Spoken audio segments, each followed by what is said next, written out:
Saya akhwat sebelum Ramadan, kemarin saya bertengkar dengan ayah saya dan sempat membentaknya karena saya sedang lelah dan tidak dapat menahan emosi. Selain itu juga yang memicunya adalah karena ayah saya juga seringkali tidak menghargai anak-anaknya dan suka berkata kasar. Bagaimana cara saya untuk meminta maaf dan menebus dosa saya, Ustaz? Bolehkah dengan melalui sepucuk surat? Karena kalau saya bicara langsung khawatir tidak tersampaikan semua dan takut emosi lagi. WA saya juga diblokir oleh ayah saya. Jazakallahu khairan. Rupanya blokir-blokir ini bukan hanya teman sama teman ya. Orang tua sama anak juga sistem blokir sekarang. La haula wa la quwata illa billah. Pertama, ukhti ini salah. Ini penanya salah. Harus diakui itu. Gak boleh, biar dalam keadaan lelah, capek. Allah bilang tadi dalam surah Isra, kalau kedua orang tuamu atau salah satunya ya, dalam pemeliharaanmu tinggal serumah kah?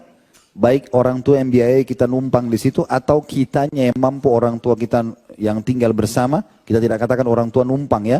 Kalau kita numpang ya, kalau orang tua tinggal bersama atau memang terjangkau alamat mereka, kota, kampung yang mereka tinggal, semua masuk dalam ayat tadi. Ya, tidak boleh kita berkata, tidak boleh membentaknya. Memang begitu firman Allah SWT. Maka ini salah, ini keliru, nggak boleh. Dan Alhamdulillah dari kalimat tadi rupanya penanya ini, ukhti ini sudah mengakui tentang kesalahannya. Ya, mengakui kesalahannya, maka caranya bisa dengan surat boleh, ya, berkata langsung juga boleh gitu kan. Tapi ini memang harus, tidak boleh ditunda. Malam ini kalau tinggal serumah langsung balik. Dan jangan takut dan jangan ragu untuk menyampaikan maaf. Tawakkal ala Allah. Kalau kita naik niatnya baik, sampaikan. Ya. Kata Allah SWT, a'udzu minasyaitonir wa idza azamta fatawakkal ala Allah. Kalau kau sudah bertekad mau baik, maka bertawakal kepada Allah. Lakukan saja. Datang temuin, walaupun lagi marah ayahnya, pegang tangannya, cium tangannya, peluk ayahnya, minta maaf gitu. Ayah maafin saya betul-betul waktu itu lalai, saya begini, saya begitu, sampaikan. Ini. Kalau dalam sepucuk surat mungkin bisa, tapi takutnya malah makan waktu lama. Harus susun kata-katanya dulu segala macam. Biarkan saja alami berbicara. Kalau saya betul-betul menyesal, saya tidak akan mengulanginya. Dan tulus, ikhlas. Karena Allah insya Allah akan bukakan hati ayahnya. Kalau belum ridho pun, masih misalnya buang muka, masih belum mau ngomong, tidak apa-apa.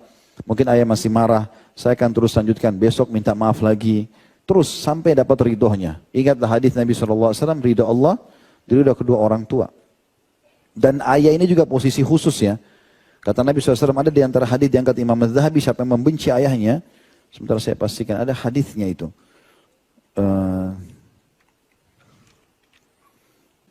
Ada yang ingat itu di nomor hadis berapa ya? Di bahasan yang keberapa?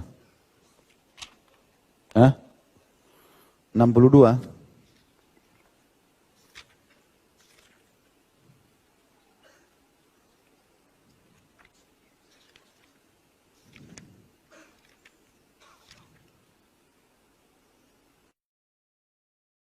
Akhir.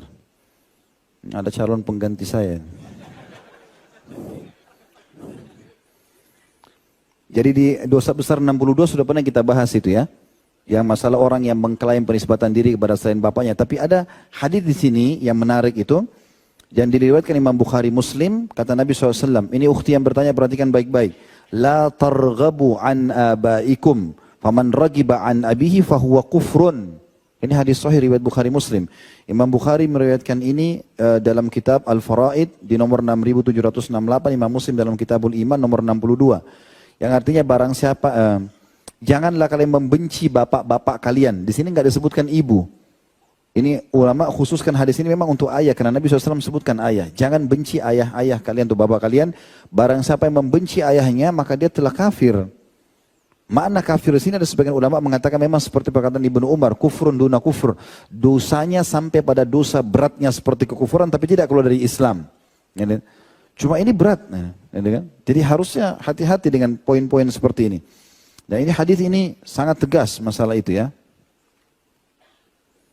Jadi saya harap jangan sampai jangan sampai ditunda ya untuk meminta maaf.